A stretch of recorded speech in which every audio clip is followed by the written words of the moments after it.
Hey everyone, I'm Jules Leyhe.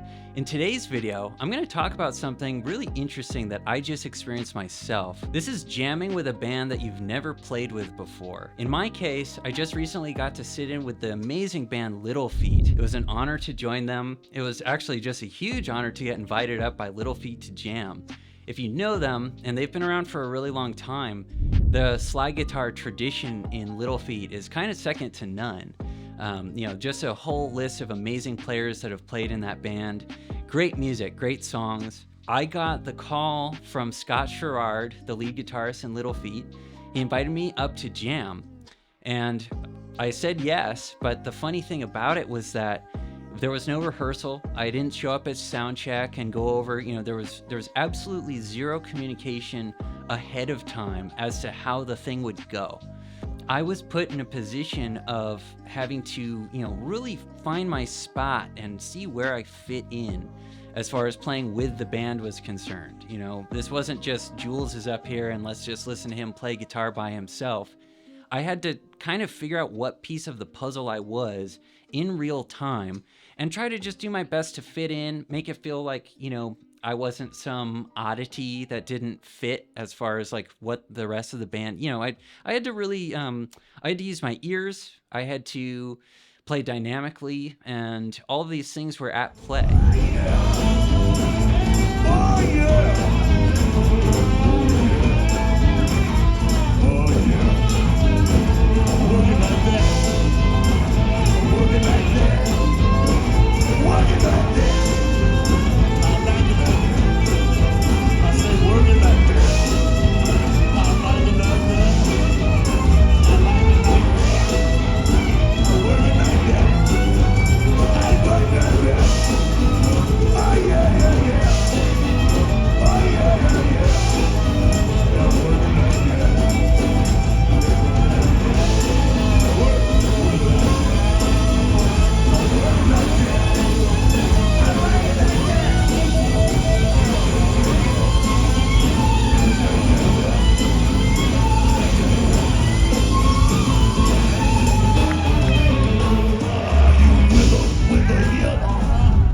So let me talk a little bit about the song that we played. And this was a really nice sort of smart song for me to sit in on. This was called Mellow Down Easy. And it's basically just an A vamp. It's sort of it's just like a boogie, really fun, upbeat, people are like dancing to this song. And then their singer, who's also their percussionist, was doing this really cool sort of like John Lee Hooker sort of how. He was singing these, blues isms, these blues lyrics that I was then sort of playing off of myself. I'll make sure that there's a link to the video of the performance so that you guys can check that out too, and you can see all the things that I'm teaching here in this lesson. But so far, the song was in the key of A. So we're in the key of A, and it's not going anywhere. There isn't another chord in the song. To some people, that's a great thing, and they go, great, phew. To other people, they really want to have harmony to play over, things to target, like the 4-chord in a blues. When it comes in on bar 5, that's a really great moment where you can now just get away from that 1 chord and kind of say something else. So it depends on who you're talking to, but 1-chord vamps are, a challenge in their own right. I happen to actually love 1-chord vamps, so I was super happy to sit in on this tune. Now, as far as organizing a solo in a 1-chord vamp situation like this song, just A7, how does that work? How do you build things like tension and release, dynamically? How does this work? Well, for me, I like to just think about really simple little blues phrases and patterns. And, I don't mind having, the word cliche might be, it sort of has a negative connotation. And I understand, but, I like throwing blues sort of cliche phrases in there. I find that with the slide, you can kind of do that sort of thing a lot more than maybe if you're just playing with your fingers. So here we are in the key of A, and the sort of thing that I'm doing, and here's the groove. It's like,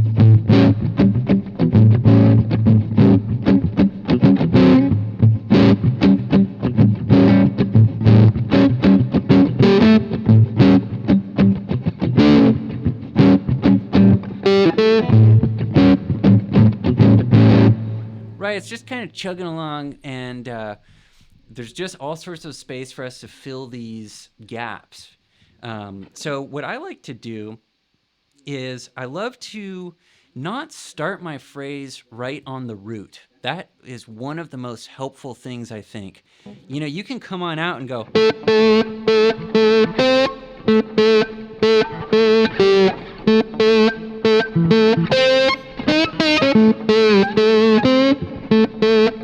that's cool. There's nothing wrong with that. But I just tend to come out and want to play something other than the root of the key that I'm in. So what I did, if you watch the video, is my first phrase started on the fifth, which is the E, right? So we're on that groove, and then I came out and I went something like this.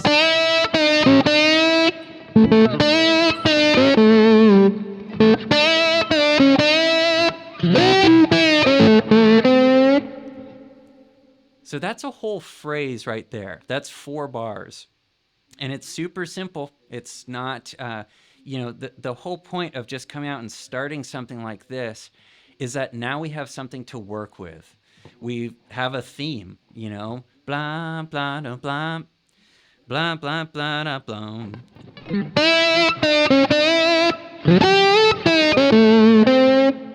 And it's a really great place, it's like, it sounds like you're singing the lyrics to a song or something. It's just very melodic.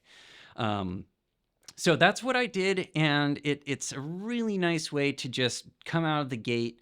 I'm already not doing things like just playing in 2 frets. It's kind of nice to get some of that moving across the string stuff going on too. And what I mean by that would be like on this B string, right? Getting a little bit of that in your playing right off the bat is great, because then it sets you up for more of that in the future, right? So I just a little, couple of things about like what I'm thinking of when I start this solo. Because again, this is totally unrehearsed. They don't know what I'm going to play. And, I don't really know what I'm going to play, but this is how I can make it sound like we've rehearsed this before, and that we have some, structure, something solid to base this off of, right?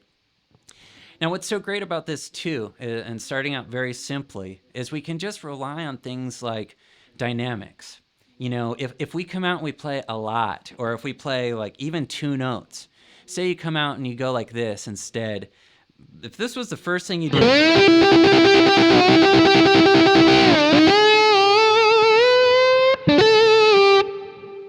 right? It's like, whoa, you just kind of jump to the end of the story without getting, we need some context. We need some simplicity. So that's where I love starting with,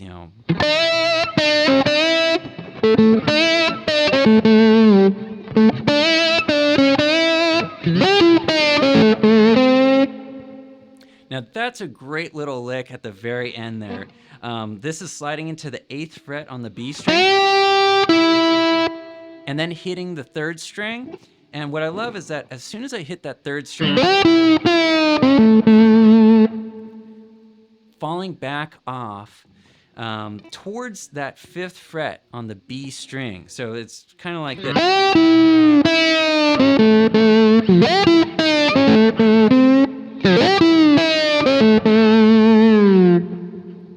Really cool. So you'll hear me do that a couple of times in this solo.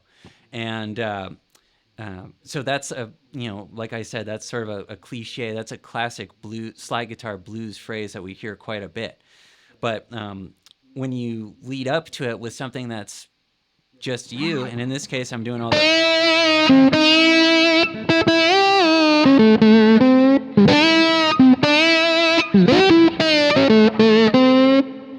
there's all sorts of ways of making that sound like you by playing in between the frets, the time. You can kind of play a little behind the beat. You could go like.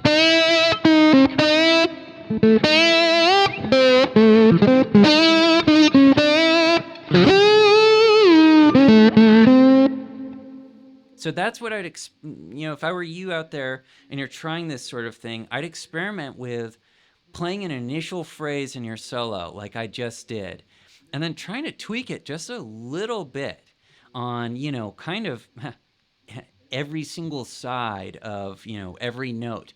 Um, Playing with your intonation, playing with your dynamics, playing with the time, those sorts of things, if you're actually able to tweak those and play it a little bit differently each time, you can keep developing an idea and further your story that you're telling as the soloist by really grabbing those details. I was just saying, play with the time of your licks. You can kind of play one or two ideas the whole time, and if you're just slightly tweaking it, that's where you can really develop an interesting story with your solo. So now something else that happened is I started this on the fifth, and at the end of one of the choruses, when I kind of took it up a notch, one of the sort of times the dynamic is brought up, I did this cool thing that I really like, where I have the fifth here on as an open E string. And I know that, and I used it to my advantage. I did something like this.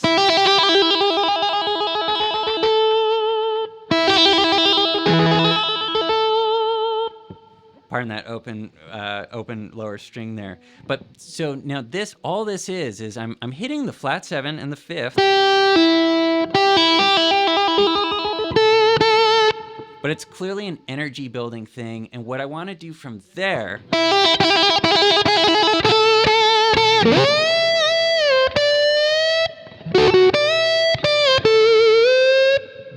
is I'm going to do something like that, where, I'm raising the energy, and then I did the exact same idea as far as just starting this next phrase on the fifth, and I just start up here, slide up to the 12th fret of the E string.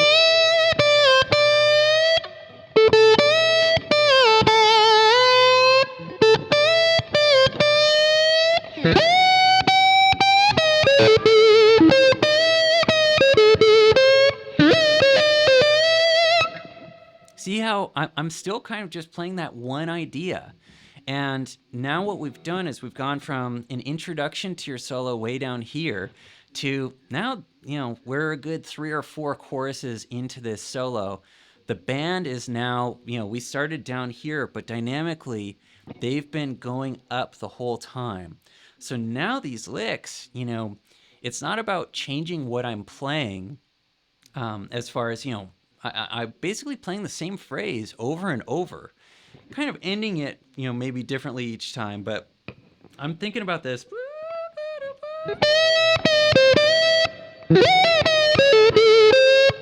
Like, that's still basically what my solo is. And I love the analogy of the frog in the boiling water. I feel like this is one of those solos where at the beginning, it's cool, it's fun, we're dancing. But then a minute or two later, when these techniques have been, when this sort of strategy of taking a solo has been implemented, and we're doing this for a while, it turns the crowd into the frog that's in the boiling water. And they don't, by the end of this solo, it's like, wow, it's ripping. And the band's just totally rocking. And at the end of the solo, I was doing things like...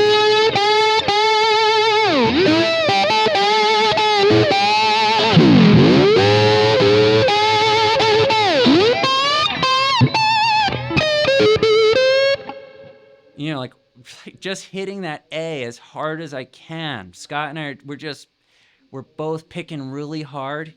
We've gotten to that point. The water's totally boiling, and we're totally rocking. And, we've used a lot of patience to get there. Now, this is just one of the ways that I like to do this, right? There are, and I'm using this great live example of my playing with Little Feet recently as a way to demonstrate one of the sort of roads that you can take. I do think that there's a lot of organization to how you approach this sort of thing. Jam bands and, extended soloists, whenever you're taking extended solo, it's not as simple as just continue playing for a really long time. There's a lot more organization and rhyme or reason to the entire thing, right? So, thinking about, how you start, your rhythm, your time. Something else that's really cool is that you can even do really simple things like you can mix that up and make that sound a little bit different each time by adding a pickup to that. So maybe instead of just coming in right on beat one by going, maybe you do something like, see how all I did was I added a couple of notes to introduce that sort of main, motif that I came up with there, right? But just a little bit of that and demonstrating that you actually have this idea, you have a strong melody, and you're going to keep playing it and keep just, whacking away at that. Super duper big, really big, okay? So start simple and then just sort of reveal more of it, develop an idea like this over the course of a solo. There's so much magic to that. Now, there was one sort of cool, obviously in this time playing with Little Feat, when I was standing on the side of the stage, not knowing how this was going to go, I sure wanted to, make my impression a strong one. I wanted to make my presence felt. I wanted to really, bring some excitement to the stage, make the crowd go, wow, who was that? And so I definitely had a couple of little things in my back pocket, one of them being this.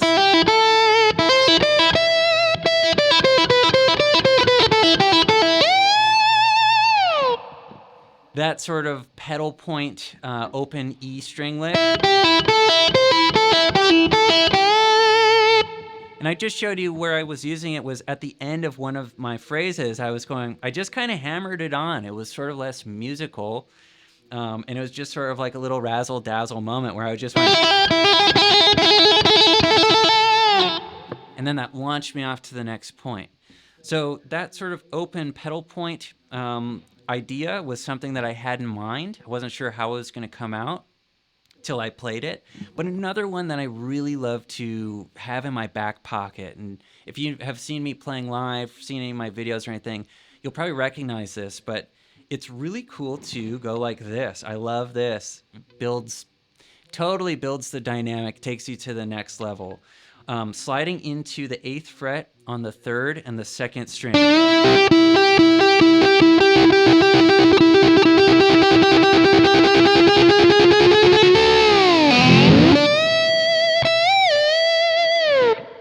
Right, that's just like, depending on how you pick these notes and how you're playing the slide, it can sound really blues harmonica bass. It's definitely that sort of sound. Let me demonstrate.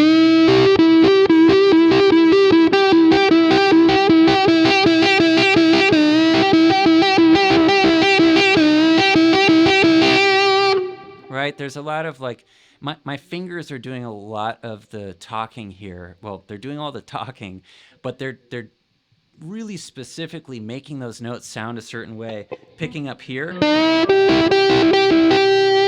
sounds really different than picking down here.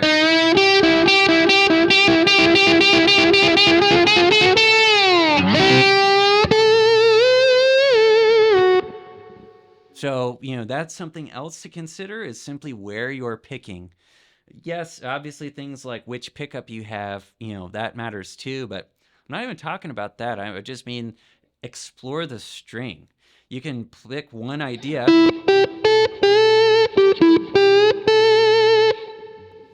and then check out how different this sounds.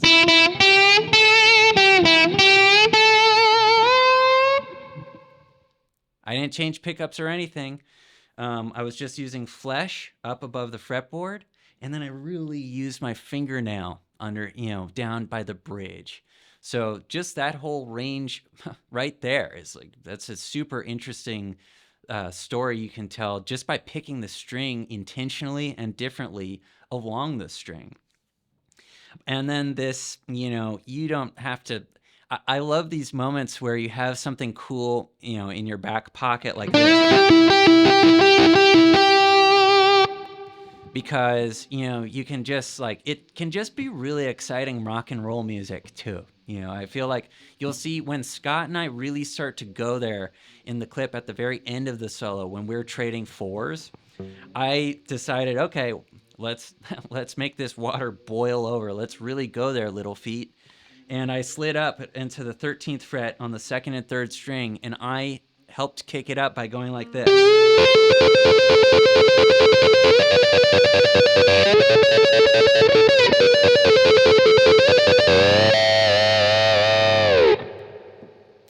And so that's between an A and a C, right? And up a whole step to a G and a D. And then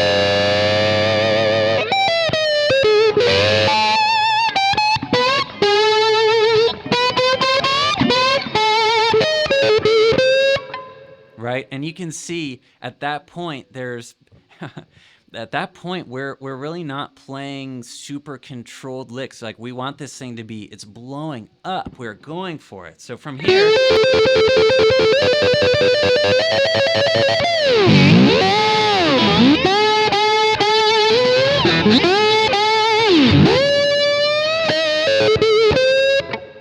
you know, we're just kicking ass at that point. And the solo just about ends. I looked over to Scott. The band played a unison riff. Boom, we're out. The song is over, and the crowd went nuts. They thought it was fantastic. I gave Scott a big hug, thanked him for inviting me. All the Little Feet guys all gave me a big smile. And I knew that, you know, considering I hadn't rehearsed with the band, judging by how the crowd responded, how Scott, you know, he was smiling back at me. All the band guys, they all nodded in approval. They were so cool to me after the show. It was great to hang and meet everybody, give them hugs, you know, talk about how cool it was to play with them. They invited me back next time they're around, which is really, really cool.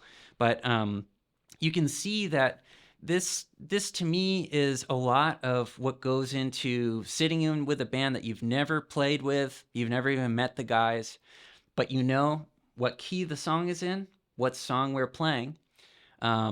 You know, you'll get a solo, and aside from that, the rest kind of just happened in real time. But I was prepped with all these things that I just went over in the lesson today, and I wanted to share that with you guys so that if you have an opportunity like this too, maybe it's with Little Feet, maybe it's with a band that's in your neighborhood or something, they invited you to play with them, you know, because they have a gig next week. I wanted to help you guys be able to handle this situation on your own as well. So I hope all these ideas, you know, how to structure a solo like this, I hope that you gained a lot from this. If you guys are interested in this sort of thing, I'm doing all sorts of lessons like this over on my Patreon channel. The Patreon and my Masterclass courses are what support my YouTube channel. So if you guys are up for this sort of thing, I've got all sorts of resources over on my Patreon and my Masterclass courses. I really appreciate you supporting me by getting those. Please reach out to me. Let me know if you have any questions, if anything was confusing. Definitely want to help you guys rock out the best I can. Really appreciate you being here. I'll see you guys in the next video. Thank you so much.